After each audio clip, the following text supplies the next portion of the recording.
Hello, everyone. Happy to have you all here with us today. It is March 10th, 2020, also known as Mario Day because MAR10 looks like the word Mario. So fun, not really a fact. I think it would be stretching to call that a fact, but excited to have you all here with us and excited to dive in. Session 5 is, I think, one of the really good ones. A lot of interesting stuff to talk about. It's so important, right? It's all about messaging, which is, the crux of really all these ads is we got to be able to frame our messages right. And so what we've done, well, I guess first off, let me say that I have the incomparable Molly Pittman here with me as always. How are you doing today, Molly? Hey guys, doing great. My voice is better, so thanks for watching the recording on Thursday. That wouldn't have gone very well. So yeah, my voice is better, and I'm excited to dive into questions. I know that we've got a lot, which we love. Thank you guys for being so active and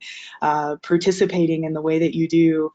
So we'll get through as many as we can today, as always, and then tomorrow I have a few hours blocked off to get caught up. And I know I owe some of you guys video too, which was a little bit hard when my voice went out. So anyways, excited to, yeah, see what you guys are chatting about, get you some help, answer your questions, look through your stuff. And then tomorrow I'll also be playing catch up. So don't panic if we don't get to yours on this call. But thank you guys so much for being here. Absolutely. Awesome. And yeah, you've got lots of time carved out tomorrow, so we'll get through all of it, but we can just go ahead and dive in. And so we're looking at stuff kind of in the order it came in. So if you put in a new post today, someone was like, oh, it'd be good if we sort of started and went chronologically. We're trying to do our best to make that happen. So we're Yeah, so looking at thanks this for one the from, feedback, hey, and we're happy to help. Or happy to take feedback, yeah. and yeah, it makes sense to start with the older questions, so no problem at all. So Lukia, I think is how you would say that, was saying he's feeling a bit overwhelmed and is wondering where to start. Should I wait for the next lesson about Facebook ads, or should I start building an offer page for our best-selling product? I So think that, I hey will John, offer my two cents, Molly, and then oh, I think we might have already covered this one actually. I think that he had a more updated post in last week that we went deeper in there. So not to cut you oh, off on that perfect. one, but I'm pretty sure that we cleared this up. If we didn't, let us know, but I think that's a bit of an older one there. Okay, no worries. All right, well, next one then. All right. So Jamie said, hey guys, hopefully a pretty simple question. What's up, Jamie?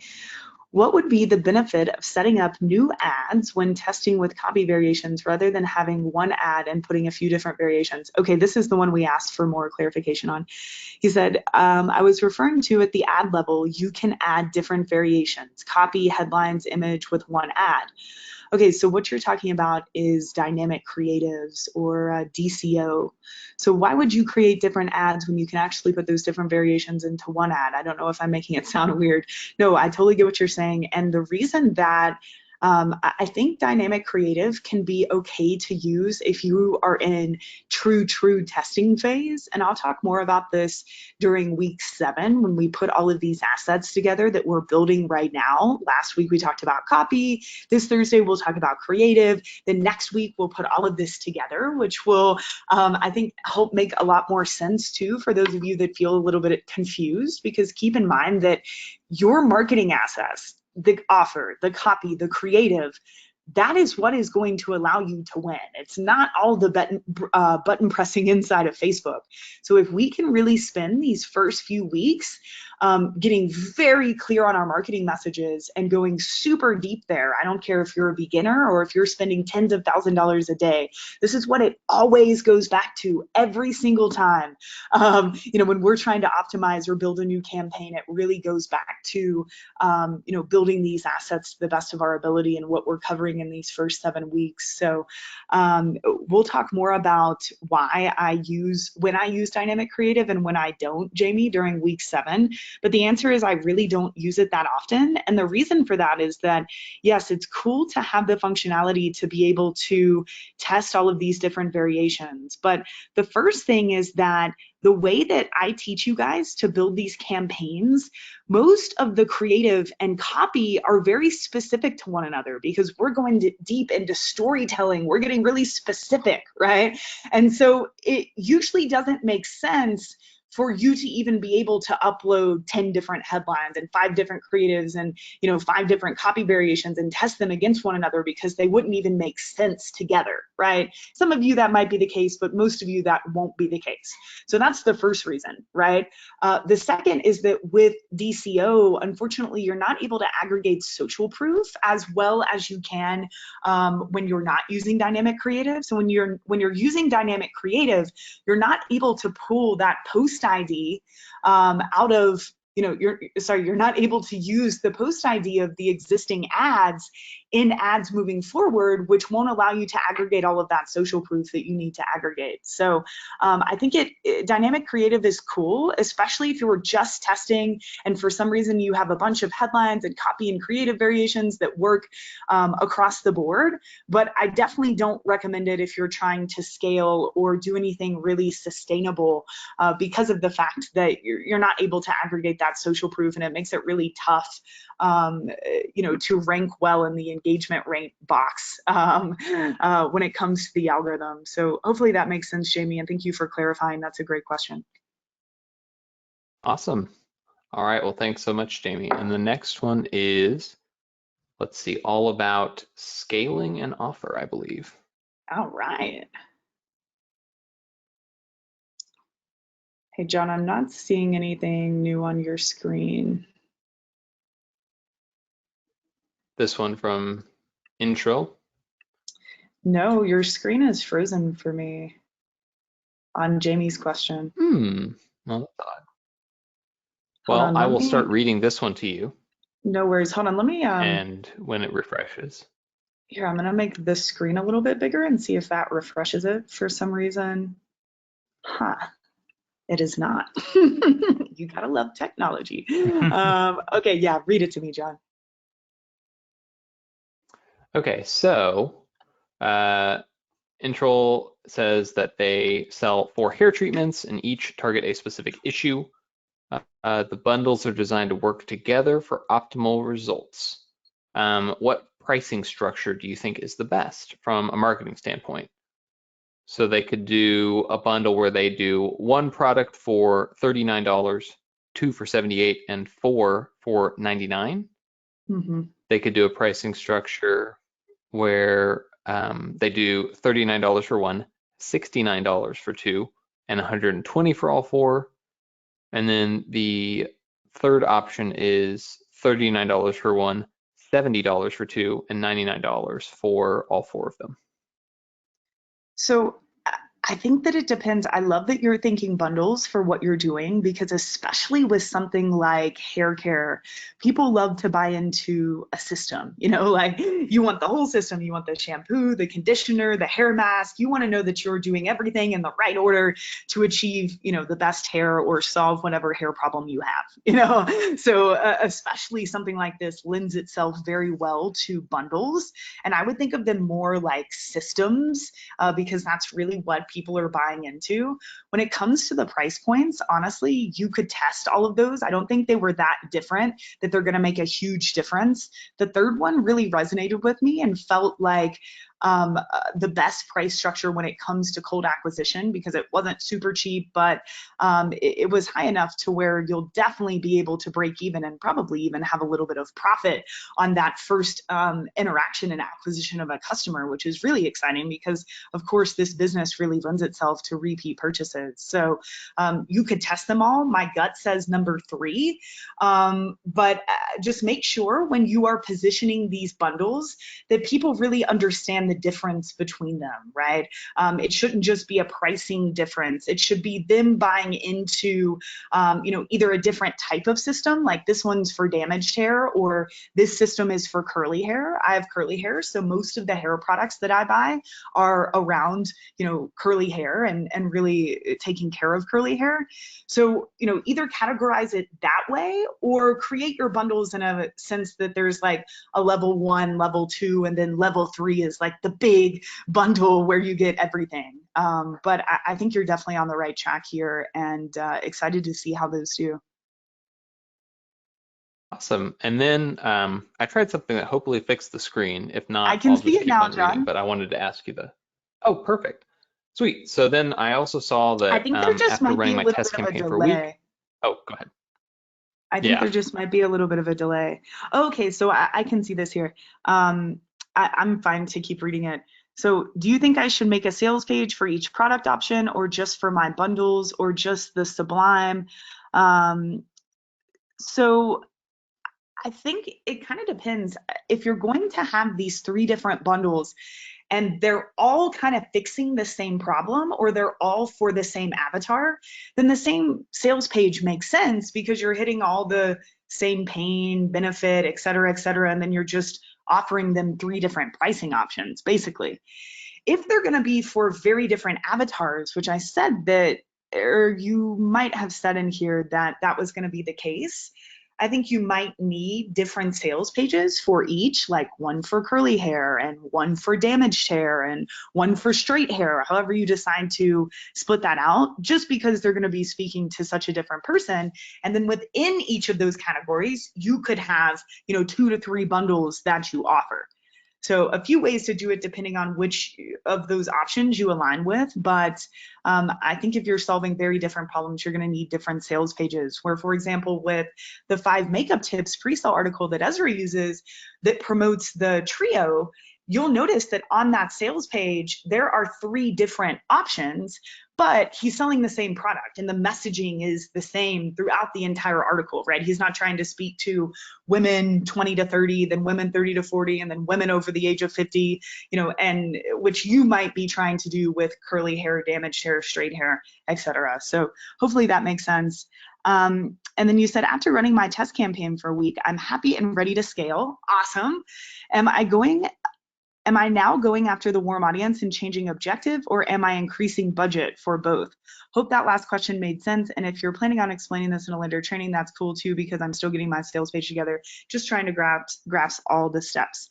No problem at all, and you're very welcome. So if it sounds like you're running a test campaign to cold traffic and it's working and you want to scale it. So scale is going to come through increasing the budget on that campaign, which I talked a lot about during these Q&A calls on Tuesdays, and we'll have a whole module about scale, which is always a favorite. That's an exciting topic. When something works, let's do more with it. So if you do have a cold traffic campaign that's working, feel free to increase the budget about 50% every 3 to 7 days, depending on how aggressive you want to be. And you should also start thinking about new audiences that you can horizontally scale out to. So you know that these ads and this particular offer that you're running traffic to is working. To the audiences that you're currently targeting, what are other interests and lookalikes and cold traffic audiences that we could add into the mix, either in new ad sets if you're using ABO, or completely new campaigns if you're using CBO, just to get those ads that are working out to more people, which is usually the most effective form of scaling. Adding in retargeting, that's not really scaling in my opinion, but it is like scaling your traffic system, because if you are driving cold traffic right now, of course, starting to retarget is a complete no-brainer, because there are a lot of people that showed interest but just weren't ready to convert. But your retargeting campaigns are going to look a little bit different. We'll have a whole module on retargeting, but if you remember back to week 3, I recommend using CBO. I usually only recommend 1 ad set. And you could start with something simple, like just 1 campaign retargeting everybody who's visited in the last 30 days but hasn't purchased. And maybe you give them a 10% off discount coupon. Maybe you have a few ads with some really strong testimonials. They go a bit deeper than you even would to cold traffic. And even just starting with that 1 campaign will pick up a lot of low-hanging fruit for you there, and people that just weren't ready to convert and needed to see your brand a few more times, or overcome some barrier to barrier to purchase, whatever those might be for your products. They're usually your most frequently asked questions. So I would definitely try to get a retargeting campaign up as soon as possible, even before we get to that module, just because time is of the essence if you're already scaling to cold traffic. So really, really excited for you. And I think that is it. Thank you for the amount of detail. And I'm excited to see how those sales pages turn how those sales pages turn out, feel free to keep us in the loop. And especially if you want to give me more context around sort of, are there different avatars? What exactly do these bundles look like? Because if I have more information, I can definitely give you more specific direction when it comes to the sales page stuff. So thank you for submitting that. And I think we're ready for the next one, John. I can still see your screen, so life is good. That's perfect. So we actually had one come in through the question box that I thought would be quick and easy. Jason Awesome. was saying that they completed the avatar sheets and it, was super helpful. And now they found Yay. some audience interests that work, which is great. So he's wondering, if Fantastic. you've got audience interests that are performing, is it better to leave the winning ad sets in the ABO test campaign and scale that? Or Yeah. is it better to put those winning ad sets into a new CBO campaign? So if it's working in the test campaign, scale it in that test campaign. Of course, you're just going to be increasing the budgets at the ad set instead of the campaign level, which is totally fine. Still use those same parameters that I recommend, 50% bump every 3 to 7 days. It's just the difference with this is that as you want to horizontally scale out to new audiences, you have two options. You can either create new ad sets in that campaign that you're already running because it's ABO, so adding new ad sets doesn't throw off the optimization because the optimization is happening at the ad set level.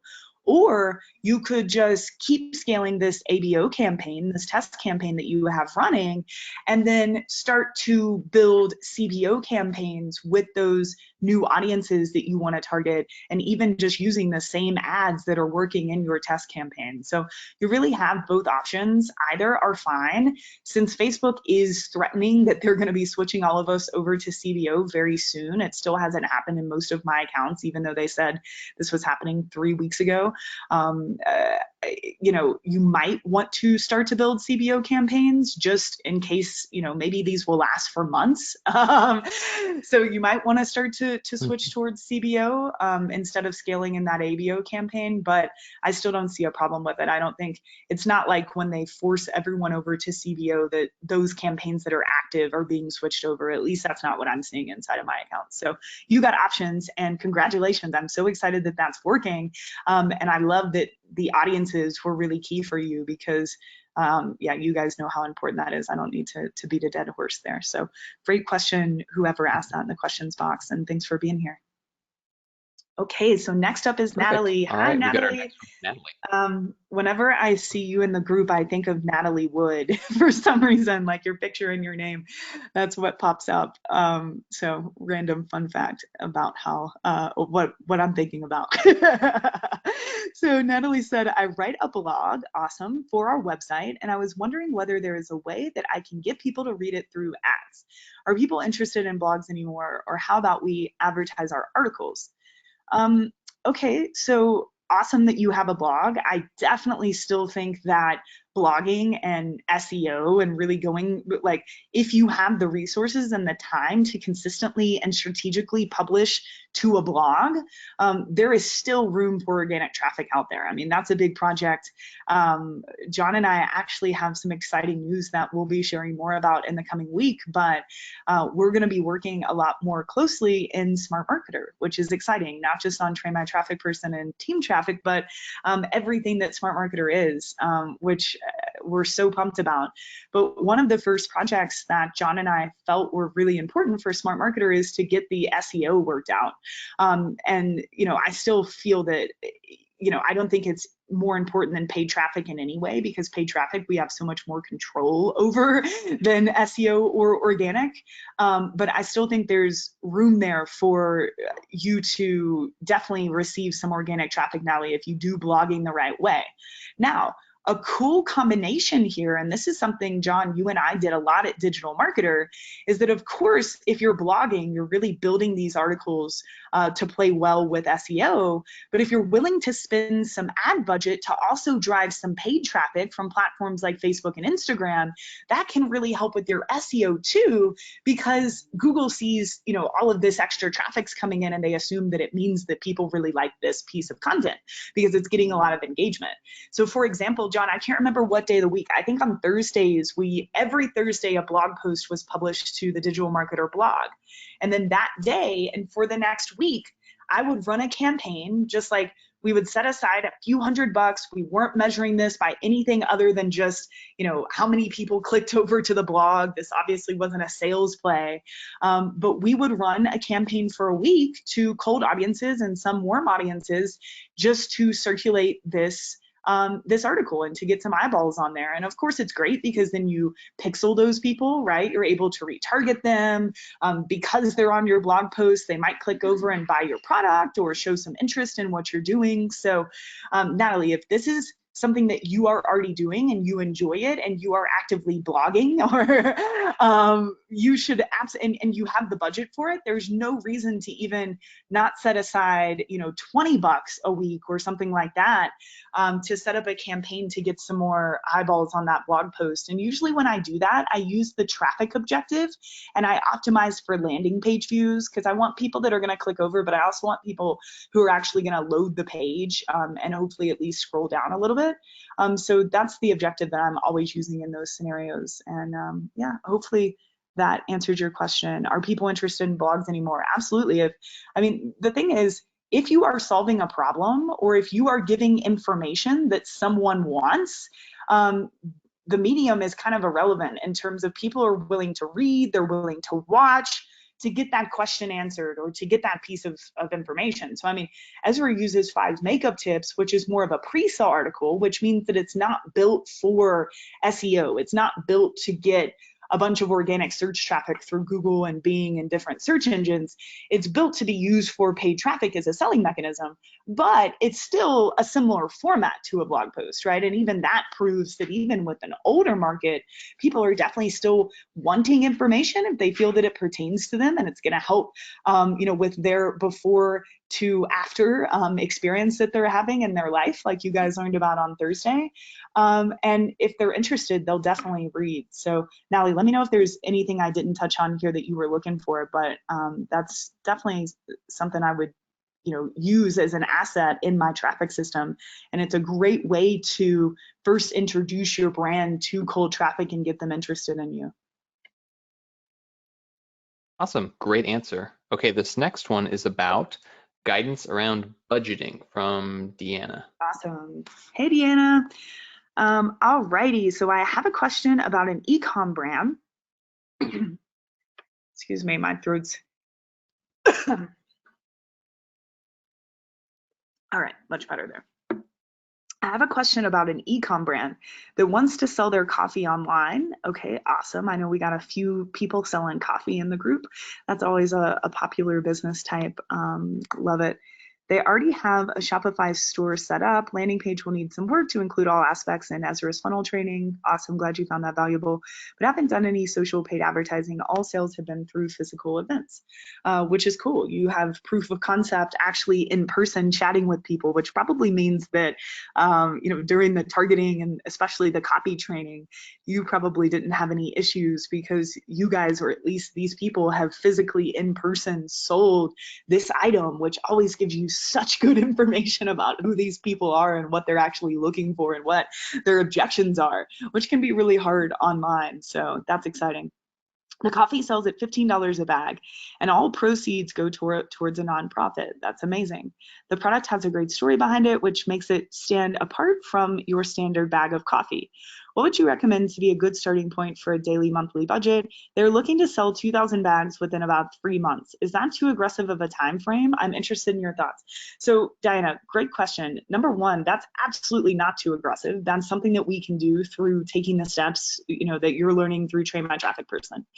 The way that I like to think about budget when we don't have to have proof of concept yet is this way. I think that you guys should first establish a test budget. So a budget that you are willing to set aside to test all of these marketing assets that you've been building over these weeks, or that you might be building in the coming weeks, the offer, the copy, the creative, et cetera, et cetera.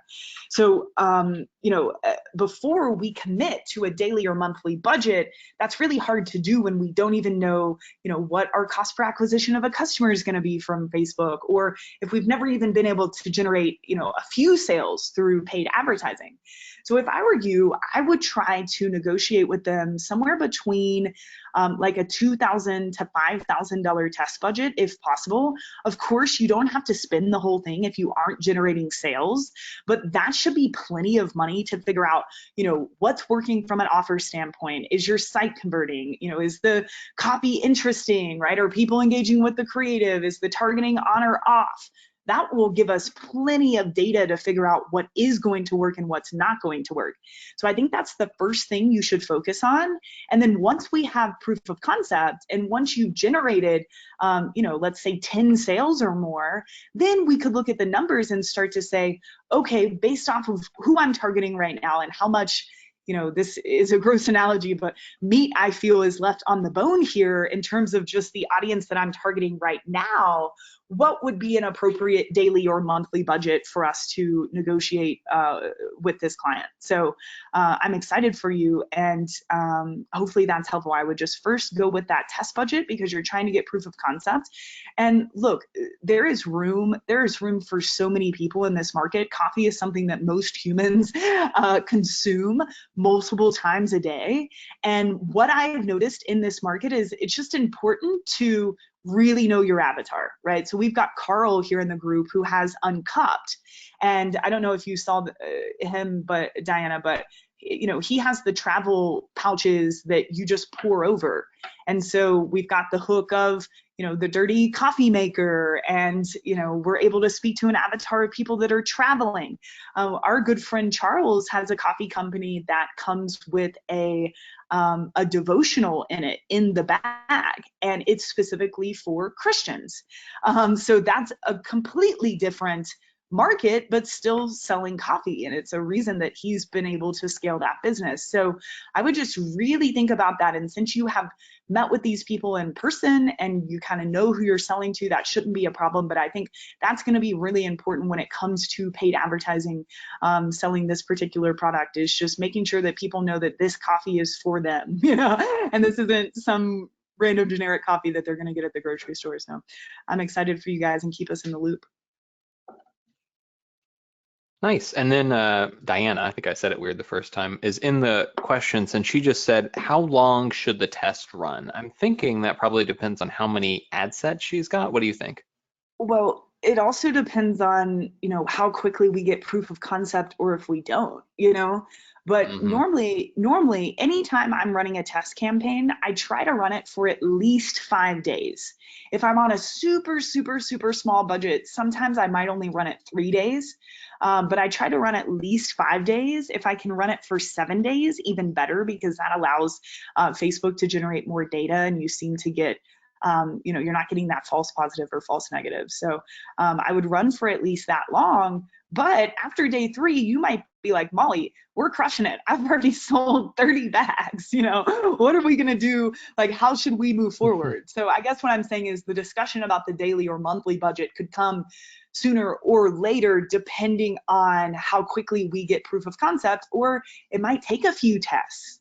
Guys, sometimes it takes multiple times testing and figuring out why something isn't working, and creating, a new variation of that asset to try to overcome whatever we've identified as the weak point or weak points of that campaign.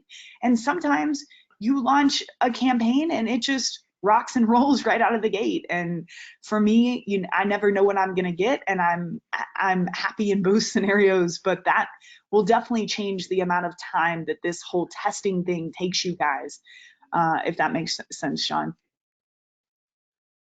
Yeah, that's great. I really think that the thing that sets good media buyers apart from, or I should say great media buyers apart from good media buyers, is the ability to go in and troubleshoot when it's not working right out of the gate. And I know that's something you talk about and have touched on a little bit in all these, but there's a whole module dedicated to that. I think the 8th session we do. So it's such a It's what such to a do useful when skill, shit and being isn't willing working. to test it before. Yeah, Sorry to cut you off. That's couldn't basically what that get better module is, than and that. it's No, usually it's a helpful one because I mean, guys, still to this day, a lot of what I initially launched doesn't work, and my job is to be a detective, figure out why it didn't work, and then go back through the process to create new assets based off of my findings, and then most likely that next variation is going to work a little bit better, and I keep doing that until I get to a place where I need to be. But sometimes for example, I'm working on a docuseries right now. It's a brand new docuseries called The Keto Woman. And I do have experience in this market before, but I was a little worried just because it's about a diet and health and like policy. The last time I worked with these guys on something keto, we went through like 9 ad accounts. And John, you remember that. That was like a crazy month for me. Mm. And I mean, it took so long to get proof of concept. And it ended up working. And it was hilarious because this time, I launched these ads last week, and the offer is just so good. Like people really want this docuseries. It's for a very specific market, women. It's about a hot topic, and right out of the gate, it's working super well. And I haven't had to do as much. I'm just starting to scale. So even with like the same client, sometimes for me it can be, all right, I had to take 15 shots to get where I needed to be on this one, or oh my goodness, it worked right out of the gate this time. Hallelujah. You know, Facebook gods, please don't shut me down.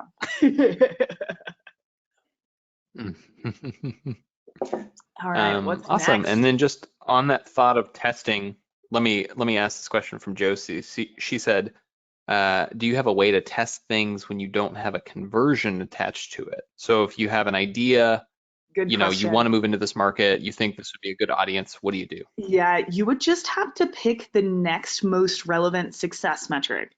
So for me, you know, Hmm. if I don't have a purchase, then obviously I can't measure return on ad spend or cost per acquisition.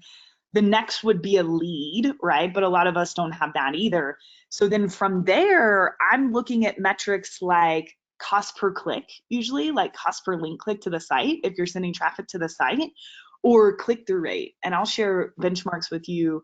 And Josie is awesome. She's been through TMTP a few times now, and she's an awesome student. So I know you've got those benchmarks, Josie, for those different numbers from the optimization module. Just use those as your success metric if you don't have an actual conversion to measure.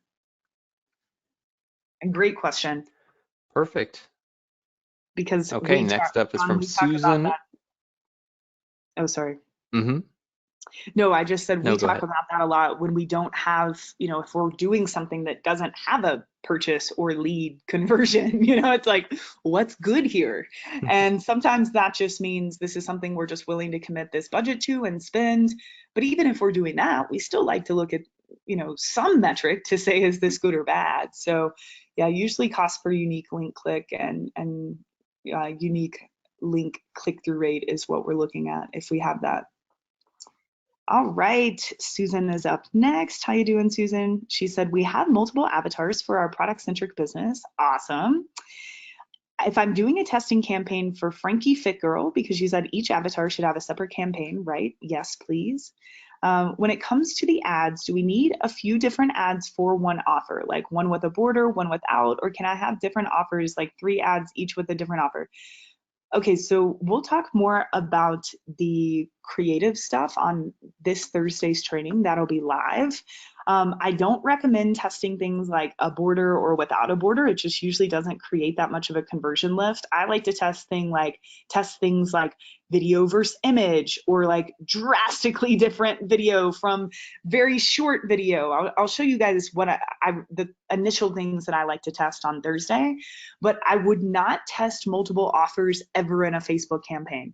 So any Facebook campaign that you guys build, you want to make sure that all of the ads in that campaign are sending traffic to the same URL and optimizing for the same objective, right? Or optimization goal, everything that you're selecting. So, I would never want to have inside of each ad set, one ad pushing to one product, another pushing to another, and another pushing to a third product.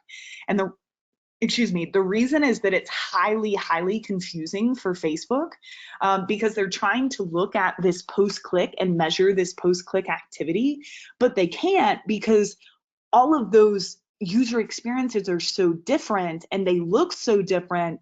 And so therefore it's very confusing to Facebook, and they usually don't quite know how to optimize that campaign. So you do want to split out campaigns into avatars. So say we have this campaign for Frankie Fit Girl, but you would only want to send traffic to one product in that particular campaign. And I honestly don't recommend testing multiple products at a time. I would focus on one. And right now, let's focus on more testing your audiences, testing your copy, testing your creative, which is the way that I teach you guys to build campaigns. And if for some reason, after the optimization module, we feel like it's just your offer that they don't like, and your copy and your creative and your targeting is right on, but for some reason these people aren't just converting, then we can move on to test another product. But in this particular campaign for Frankie Fit Girl, I would pick just one product as your call to action, and then that campaign is built around testing, targeting, creative, and copy. And I'll show you exactly what these are going to look like during week 7 when we launch. Right now, I want to make sure you guys are really focusing on the targeting, the copy, the creative, because if those assets suck, it doesn't matter how great our campaign structure is, it's not going to work. So yep, great question, and hopefully that helps.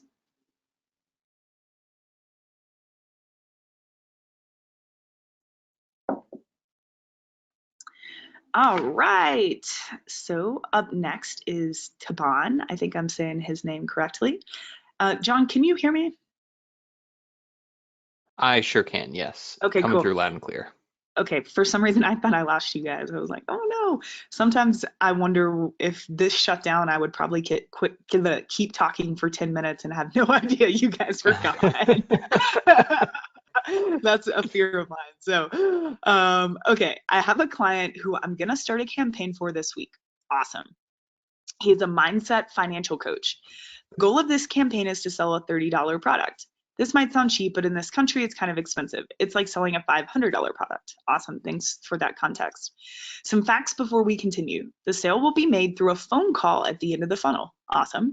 And the reason is because people there don't trust online transactions. So that's great to know that about the market. I love that you have this solution. The idea is to have a lead magnet that people can download. Then at the end of the PDF, they will be asked to go to a website if they want to watch a video where they are going to learn a bit more, and then the CTA is the video landing pages for booking the calls. So my questions are, and I love this strategy, like this campaign sounds awesome for what you're trying to do. What objectives should I use for cold traffic, knowing that the goal is to opt into the PDF?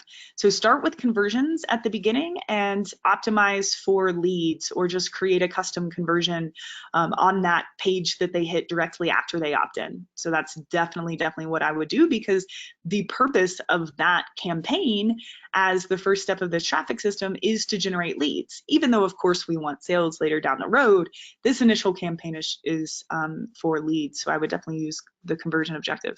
Molly said she doesn't like to turn ads off, but add new ones instead. I get that's what you were doing CBO after the testing phase, but what about when you are in the testing phase? Keep in mind, I'm not doing CBO just yet.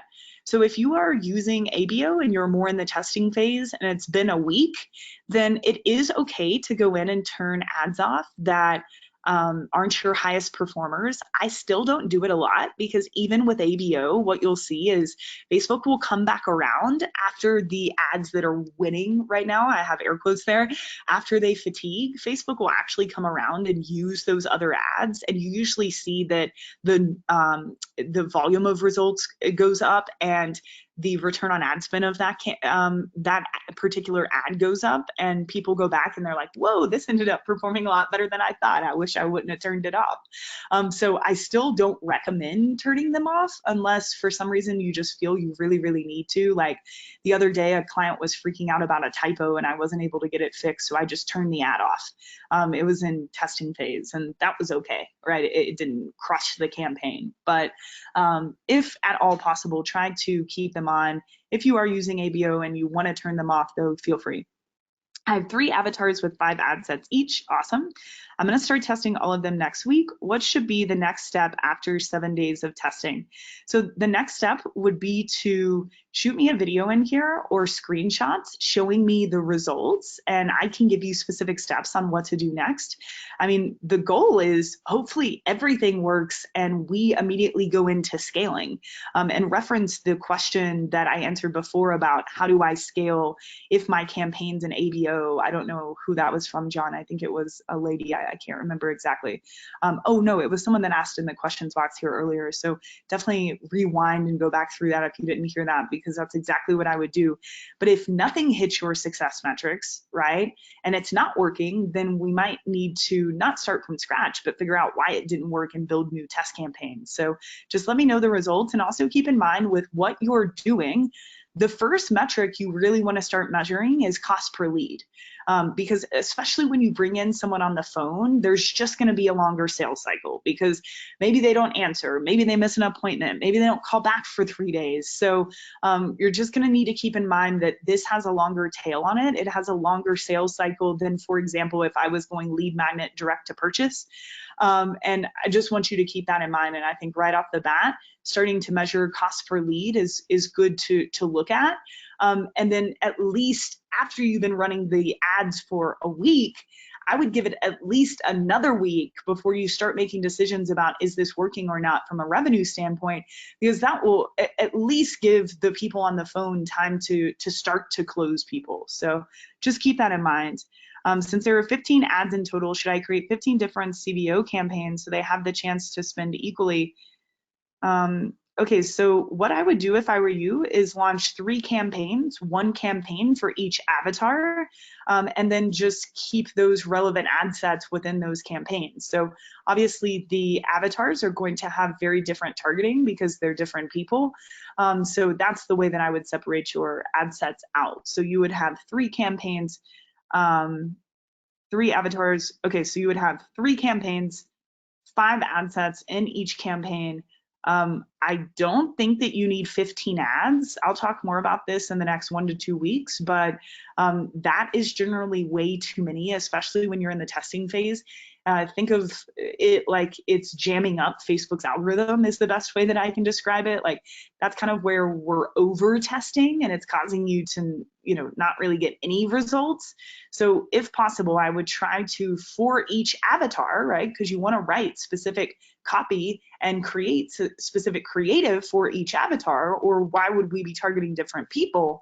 I would create 2 or 3 copy variations for each avatar, 2 or 3 creative variations for each avatar, and that would give you around 5 to 10 ads for each ad set for all 3 of your campaigns. So you don't have to do it exactly that way, but that's the way I would do it if I were you, and I would still use ABO if you can. And if you're already forced to CBO, then you would need to split this up into separate campaigns like you mentioned here under Q4. But great questions, and thank you so much for being here.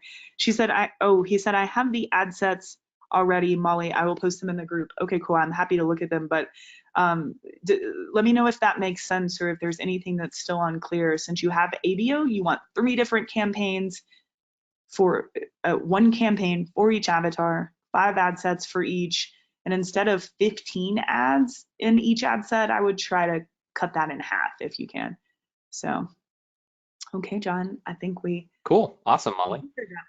He's still typing. Let's circle back and do a couple questions from the box, if that's all right. I'll make a note to come back to this for your overflow stuff. We'll keep moving. Okay. So Teresa asked, when you just were talking through the Fancy Fit, Fabby Fit, whatever it was, she runs a jewelry store, I believe, and she said if you have lots of products, should you send everyone to one collection as your offer, or what do you think is the best strategy if you have, let's say, 30 products on your site and there's not one in particular that you usually lead with? Yeah, I mean, it depends on how you want to do it. You could lead with your best seller. You could do something like a pre-sale article like Ezra did, where all the focus is around those trio sticks. You can definitely go to a catalog. So if you remember in module 2, I introduced you guys to ODG Apparel, the Christian apparel brand. And one of the examples I showed you was us sending traffic directly to a collection that was one of their best-selling designs, the bear fruit design. But the page was the hoodie, the sweatshirt, the t-shirt, the sticker, you know, just that design and all the different product offerings. So I do like the catalog option, especially for something like jewelry. So if that feels right to you, I would definitely start in that direction. And that's pretty much the butter chicken. You're just driving to a collection instead of a product page. So great question. Excuse me. Sorry, guys. Cool. Bless you. And then Jason was wondering, is there a specific time of the day that he should be scaling the budget on his campaigns? So I wouldn't get too caught up in that. If in a perfect world, I try to scale first thing in the morning, just because, like, let's say, you know, let's say like right now, this docuseries that I'm running ads for. This morning, I increased the budget of one of the campaigns from $1,500 to $2,000, and it would have been fine if I did it late at night. But by doing it in the morning, because that's $500 extra that Facebook's going to need to spend than they did yesterday, there's some further optimization involved in that. So for example, if I bumped it up $500 at 10 p.m., they probably won't be able to spend that extra $500 anyways, but Facebook would kind of more so scramble to try to do that. And it would force you to maybe show, Facebook would maybe show your ads to people that they wouldn't have shown otherwise. So in the morning, it gives them pretty much a full day to digest that new budget increase, and it tends to work a little bit better. But if you need to do it at night, do it at night. I tend to do that first thing in the morning. I check all of my accounts and make any adjustments like that that I need first thing when I open my laptop. Perfect. All right. We are on to our next one from Andrew, and this is about Andrew. getting So some he feedback. said, yeah, I'm really grateful, learning so much. Oh, awesome. I'm so glad you're enjoying it, Andrew. Thank you for the positive feedback. John, let's save this one for the overflow, since there's a lot to this. It will allow me to digest it in silence and not make you guys wait. Sounds good. So Andrew, I'll get to that one tomorrow, and anything else that isn't answered. Okay, so Marcella, hey. She said, here are some questions for you. I have a skincare company and we are focused on Latin women in the US. That is awesome. We've been running a video ad for around 2 months with great success and social proof. That's fantastic. But in the last week, we received a low quality message from Facebook on our ad. The conversion rate went down around 60%. We are reaching less people than before. I read Facebook's guidelines and it seems that we use exaggerated language on our copy. Facebook didn't give us a reason. We know that this is a powerful video ad. What should I do in this case? Is it possible to make changes to the ads without losing the social proof? Let me see the ad. I don't think I'm going to be able to figure out what it's saying because it's in Spanish, unless she provided another screenshot there. I do love that social proof though. Look, over 1,000 shares. You go, girl. So there are a few things that could have happened here. Well, one thing for sure happened here, and that is that enough people, and Facebook doesn't tell you what enough is, but enough people marked this as spam. So they clicked up on the right hand, those 3 little dots of an ad, and you're able to report an ad and hide it and mark it as spam.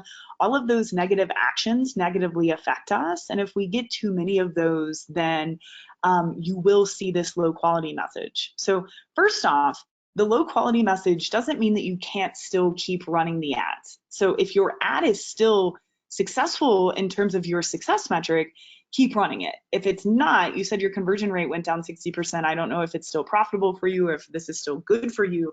Then obviously we want to figure out why, and first celebrate that this ad works so well and just say, okay, we know we're going to have to build some new ads. We know we're going to have to start from scratch on this social proof, but why do we even think this ad worked?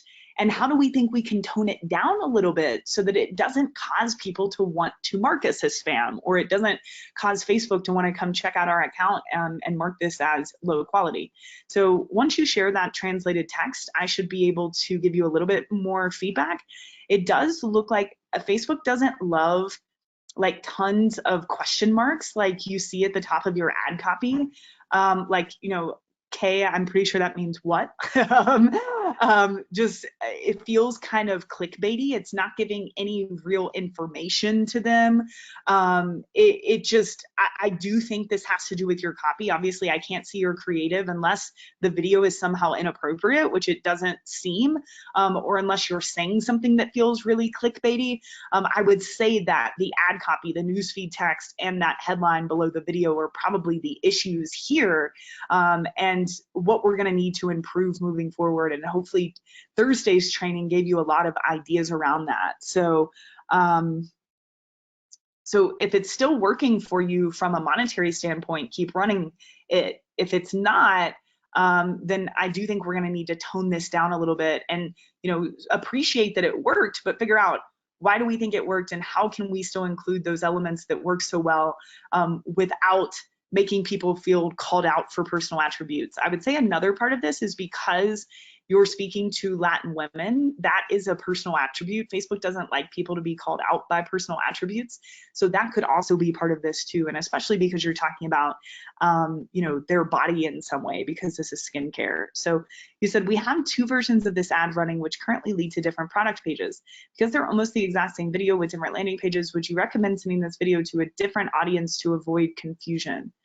Okay, I'm going to read that one more time. We have 2 versions of this ad running, which currently lead to different product pages. Because they're almost the exact same video, but with different pages, would you recommend sending this video to a different audience to avoid confusion? So the question that I would ask is, which product page is working better? That's where I would send the traffic to, as long as it's still congruent and there's good AdSense there between the ad and the landing page. I wouldn't worry as much about people seeing an ad and remembering that they clicked to another page and now they're clicking to another page on your site. That's just not something people really remember. So you said you're asking because these 2 videos are being shown to the exact same audience, therefore I'm afraid there might be some confusion when they see a different video and land to a different product page. Yeah, you're overthinking it a bit here, and that's not something I would worry about. It's not something that you need to do forever. If one of the product pages is working better than the other, you can slowly make the transition to making, you know, the winning product page the call to action and all of the ads that are going to lead to this offer. But I don't see a problem at all with you running both of those, especially as long as they're not in the same campaigns as I discussed earlier. Finally, we know the exact zip codes in the US where most of our audiences live. Would you target this demographic through zip codes besides interests? Is this something we should try? So that is really interesting. For what you are doing, I don't know if Facebook's going to let you do that, because you're essentially targeting zip codes based off of, you know, where you know a certain race of people live. I don't know if it's against terms of service, but something tells me it might be a little bit. Let me think on that. I do think it's a good strategy. I would do it, of course, in its own ad set, like treat it like a group of interests that you're testing, just lump all of those zip codes together until you get the appropriate audience size you're looking for. And then if you didn't use all the zip codes, you know, create a new ad set. That's really interesting. I think you'll be able to do that. I really do, especially as long as the ads don't, you know, it's fine to speak to Latin women, but we just don't want people to feel called out by their race, because then the consumer feels, oh, Facebook's selling information about my race to advertisers. I hate Facebook. I'm not going to spend time here, right? So anyways, great questions. Hopefully that's helpful. Let me know if you need any further clarification, but really excited about you on this social proof. And it shows that you really know your audience, you know your market, you know what to say to get them interested. And it sounds like we just need to fine comb this a little bit to make sure that Facebook's happy with it too. Perfect. All right, the next one I think is actually about Spanish language stuff as well. Yeah, here we go. Awesome. So from Felipe. Hey, Felipe. I have a skincare company and we're focused on Latin women. That's funny. We just had 2 of those back to back. I love it. In the US, all of our ads are in Spanish. Cool. Any suggestion or best practice for reaching our potential customers? As I show in the image below, we have always narrowed down our audience by adding Spanish. Is this a mistake? As you taught us in the previous lesson, we are going to focus on interest-based targeting Latin women. Should we layer this interest-based targeting with the Spanish all language? Okay, really great question. And this is such a good use case of this mentorship. It's like, how does this apply specifically to me? So I would do it exactly how you're doing it here. I would, still do the interest research in the same way that you guys learned in module 3. And then for every one of your ad sets, you're just going to overlay this Spanish all as a language, because you definitely don't want to waste money on people that can't even read Spanish. So just keep in mind, of course, that as soon as you smack that Spanish on there, it's going to lower the audience size significantly, of course, and that's okay. You're just going to probably have to group more interests together than someone who could target people speaking any language that are a part of that interest. So something to keep in mind, but that's exactly what I would do, and thank you for your question.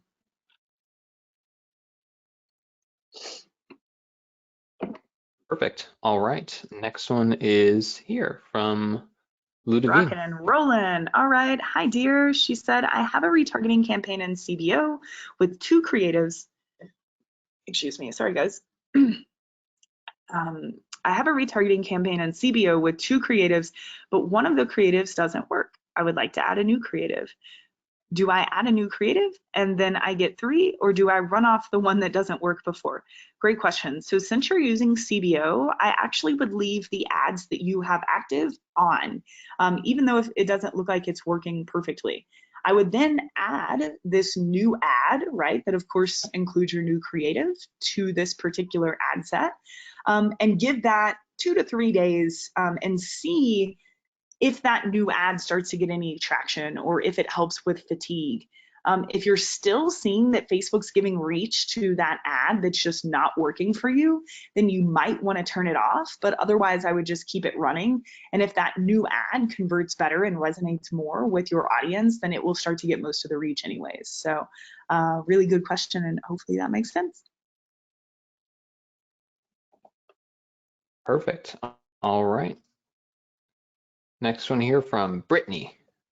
All righty. Okay. Hey, John, let's save this one for the overflow, because it looks like we got some videos for me to watch and I want to be able to really understand this. Cool, But sounds good. All right, so Diana is back with some. Woo, we got ad copy. Cool. Sorry, I cut you off. Alrighty, so super excited for tomorrow's call and ad copy feedback. Please see mine below for a headshot photographer. Awesome. John and I have had a few headshots done in our days, so we are definitely your avatar. Okay, I love that you're telling a story through this detailed testimonial. Let's read it. I feel so much more confident in my personal brand because of my new headshot. Love that, Diane. Love that you're coming out with like just a huge end benefit for these people. I incorporate it, and it's not just like best headshot ever, you know. This is about feeling confident and growing your personal brand. There are so many underlying after states that this market's desiring that isn't just a beautiful headshot. So way to hit the nail on the head here. I incorporated them into my digital presence as soon as I got them back from Miguel, and on the same day I booked 2 new sales calls. That is awesome. They turned out to be a rather profitable investment, and I couldn't be happier with how they turned out. Miguel, I love that you're using his name too. It makes me want to, like, who is this guy? Did an amazing job of capturing images that portray confidence, professionalism, and my personality. He immediately made me feel at ease, and I had so much fun throughout the shoot. I'll definitely trust Miguel for all my future needs. Fantastic. The only thing I would say is maybe try to break this paragraph up. Like the Panda Planner examples that I've showed you guys a few times, notice how I broke those paragraphs up so that they're easy to read for people who like to skim and that are intimidated by big paragraphs. So this is number 1, fantastic. I love it. I love how deep this goes into why this person actually likes these headshots other than the headshot. Great use of a very detailed testimonial. Just make it a bit easier for people to read here by breaking this into multiple paragraphs. Check out some of our favorite images from Danziel's shoot. That's a great call to action. and click learn more to book your session. Yeah, this is fantastic. Really good job. Status, being recognized as a leader in your industry doesn't happen overnight, and it certainly doesn't happen when you're using a selfie or cropped photo as your headshot. That's great. It would even be funny to test this with like trying to get that part a little bit further up in the ad copy about using a selfie or crop photo as your headshot, but I still think this is great. Do you want to reinvent the way prospective clients, employers, and connections view you? We can help. Schedule your headshot photo session today for only. I don't think you need to go into the detail of how much it costs here because we're really just trying to get them to hop over to the site. So I would remove that price, but I like this part about new photos to use for your email signature, profile pic, website, business card. Yeah, less than 5 days, get the recognition you deserve. Fantastic. Really, really good job. Just some slight tweaks to that one if you feel like making them, but I still think that would work just as it is now. You're a really great copywriter. Okay, average day. Tired of prospective clients and employers not taking you seriously? So I like that you're coming out with like this question that really hits this pain point. I don't know how many people have that. Like, I don't know how many people would say, oh, I didn't get this client or something because they didn't take me seriously. If that is a real pain point that people have, then definitely this is good. But I don't know, there might be another one, like another hook that we really need to use here. Like, hey, John, could you scroll up just a little bit so I can see that first tell a story? Because I felt, I mean, the hooks that are making me the most interested or are, sort of poking at people that are using a selfie or cropped photo. I also like from this tell a story the idea of, your digital presence and booking 2 new sales calls.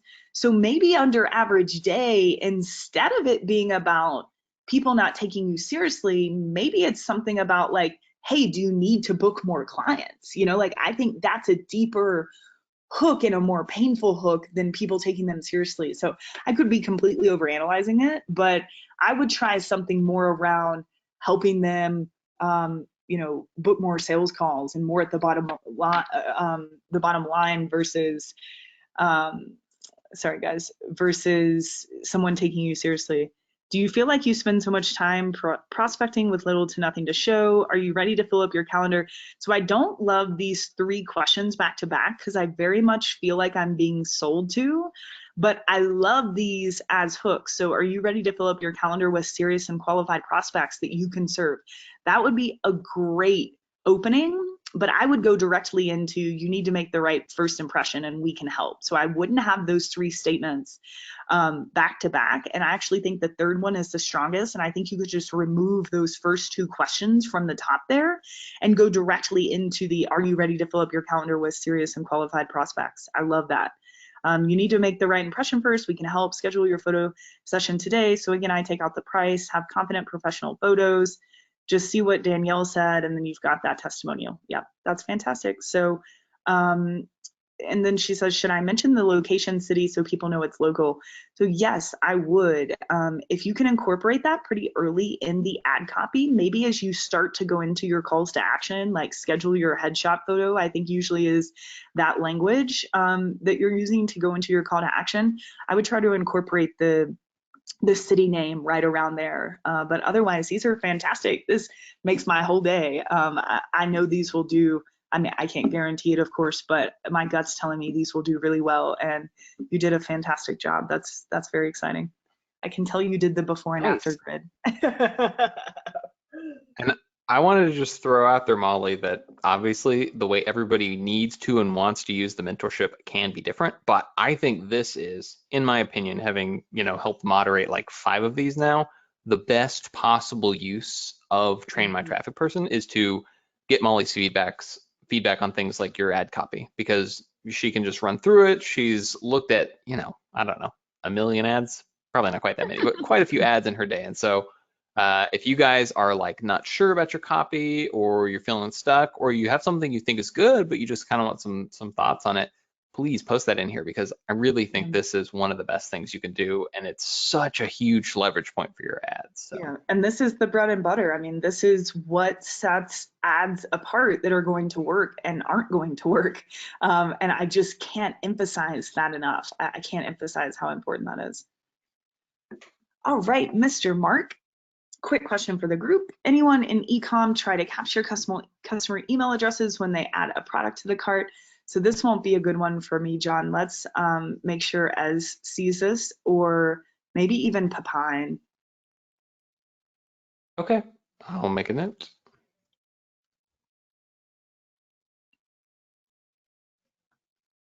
Okay, more ad copy. Awesome. Hey, Teresa. She said, I would love ad copy feedback. Here's what I have for my Artsy Annie avatar. Pain benefit. Can't find jewelry that reflects your artsy bohemian style? Want a unique look that isn't like what you see at the big box stores? Looking for something crafted by artisans? So I like this. I think the same applies to you as what I just said to, I believe, Diana. I wouldn't have these 3 questions back to back like this, because they feel like I'm being sold to. Like it just sounds like a commercial. I think that your second hook here about a unique look that you don't see in big box stores, I think that's your strongest one, and I would remove the other 2 or turn them more into statements versus questions, so it feels more conversational. But I like what you're doing here. I've always liked jewelry that has a unique, distinctive, artistic style. I feel like when I wear something that is handcrafted from natural materials, that my outfit stands out, even if I'm wearing a pair of jeans and a plain tee. I really like that little bit. And that could even be an opening of one of your ads, is just starting with, I feel like when I wear something that is handcrafted from natural materials, that my outfit stands out, even if I'm wearing a pair of jeans or a plain tee. Like, that's really interesting. It sounds conversational and people will align with that. And they want to feel the way that you feel when you're wearing this jewelry. So, I go from ho-hum to someone coming up to me asking me where I got my specific find. Shop nature. So you did a good job here at the beginning, but the transition here into your call to action is rough. We need to refine this, because, you know, you've mentioned jewelry a few times, but I'm not even sure at this point that that's what you're selling. And just saying shop nature reflections, again, it just kind of feels like an ad. So to find jewelry that will help you express your artistic and bohemian flair, everything in nature is nature inspired, and most of our jewelry is handcrafted. Explore the aesthetic that is used. So not terrible. I would just really trying to work on this paragraph. I don't know exactly what it is. It might come to me here in a second, or as we read your other ones, but this paragraph just felt a little sharp to me. If I was a consumer, I would have kept scrolling, because it just really feels like an ad. So let's just try to work on massage is a weird word, but massaging this paragraph. And your first paragraph just needs to be cut down into one question. And I like the second one. I think that it could all be condensed a little bit too. So feel a few weeks from now, when someone comes up to you and asks, where did you get that beautiful piece of jewelry? It is so unique and different. Yeah, I love this one. And obviously you guys know this works. I showed you that on Thursday. So this is great. Of joy that you found something that reflects who you are, someone with a distinct style. Just like art, jewelry is a vehicle to start conversations and connect you with others. That's beautiful writing. You will love wearing our artistic, natural inspired jewelry. Be a walking piece of art. Shop now for our latest finds. That's strong. These last 2 paragraphs here are a much stronger call to action. And you could even just use the just like art and below from this feel ad copy, just use that as your call to action up on the pain benefit. That's really, really good. I love the part about just like art, jewelry is a vehicle to start conversations and connect you with others. You will love wearing our artistic, natural inspired jewelry. Be a walking piece of art. That is definitely going to appeal to Artsy Annie. So that's really strong. And maybe even in one of these variations, if we could try to get that be a walking piece of art, that's a really good tagline. If we could even get that higher in the ad copy a little bit earlier, and even use that as your headline on your ads, I just think that's really strong, and it's going to reach this audience in a big way. Okay, average day. Tired of wearing boring outfits and not getting noticed. So I think with Artsy Annie, that's probably not a pain point. Like if this person is already in tune with art and being creative, they probably don't wear boring outfits. You know, I could be wrong. You probably know this avatar more than I do, but I think you could have a much stronger opening here. A bold necklace or a two-tone silver ring can add intrigue and excitement to your wardrobe. A plain top and pair of pants goes from ho-hum to boho chic. This is why we specialize in handcrafted unique jewelry that is nature inspired. Get noticed and take your look to the next level. This one isn't bad. It's my least favorite for sure. I think even going with a different hook, like maybe telling a story would be so valuable here and getting the points across, the hooks that you're really trying to speak to.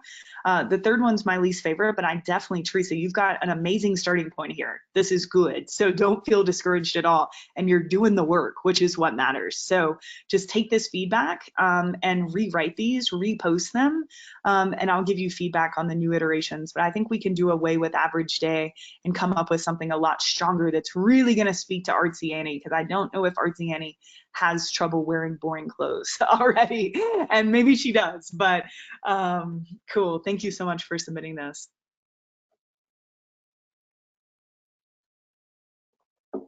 All right, from Johnny Chinchilla. All right, what an awesome name. So John, I think this is going to be a good one for me to look at on the overflow list, because it seems like we have a lot of interest to look at, which is fun, but won't render the best here on the screen. So I will look over this tomorrow when I've got time blocked off for that. And I'm so glad you enjoyed this. I can see that sounds you good. really went down the rabbit hole here, Johnny, and I'm pumped to dive in with you. John will be trying to find me tomorrow, and I'll be down an interest rabbit hole with Johnny.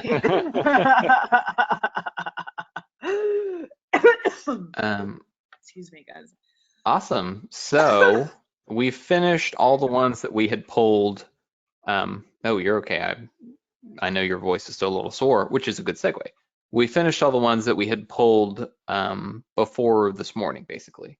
Except for the ones we're adding the overflow. So we can, if you're feeling up to it and your voice is up to it, Molly, do another 2 to 3 ones that have been posted in the group, or I know you have 3 to 4 hours blocked out tomorrow to just go in and knock all these out.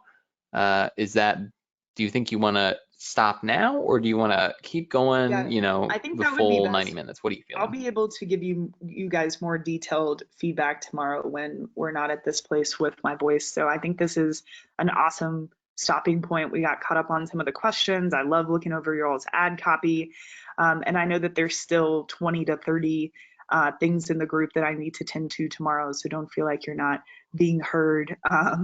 And most of you guys, for the longer ones, I'll shoot you videos, which was hard at the end of last week without a voice. So I'll shoot you videos. I know we've got feedback on people's sales pages, ad copy, targeting, all types of stuff going on. And I love, we're starting to get to the point in this class where we're getting a little bit of traction in terms of like things are getting done, assets are being built, and we're just 2 weeks away from having all the information that we need to launch the highest converting campaign that we can, and again, whether you're a beginner and this is your first time, or whether you're launching multiple campaigns a day, it's like this information is just as important, whether you're scaling, optimizing, starting from scratch. So we're here to aid wherever you are along the journey. And thank you guys for being awesome. This has been a really fun class so far. And I know the last few weeks have been hectic with me losing my voice and us being in New York and all of that. But yeah, the rest of this class, Sean, I think we're actually travel free, which is very exciting. So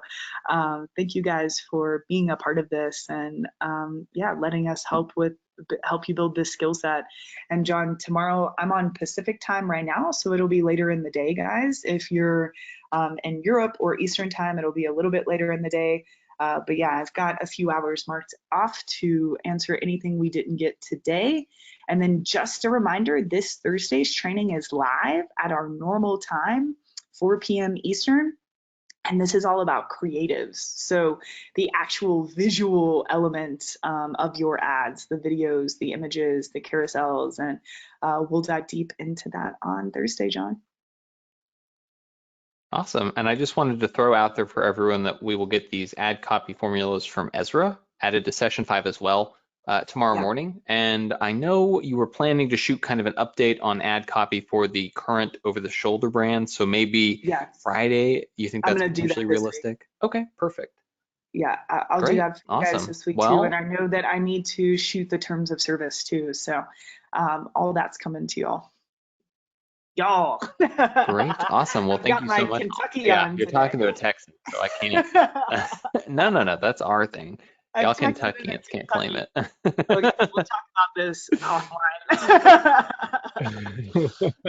Awesome. All Thank right. you Thank you all guys. so much. Appreciate you. I'm clapping for some reason. All right. Bye guys. Good hanging out. See ya.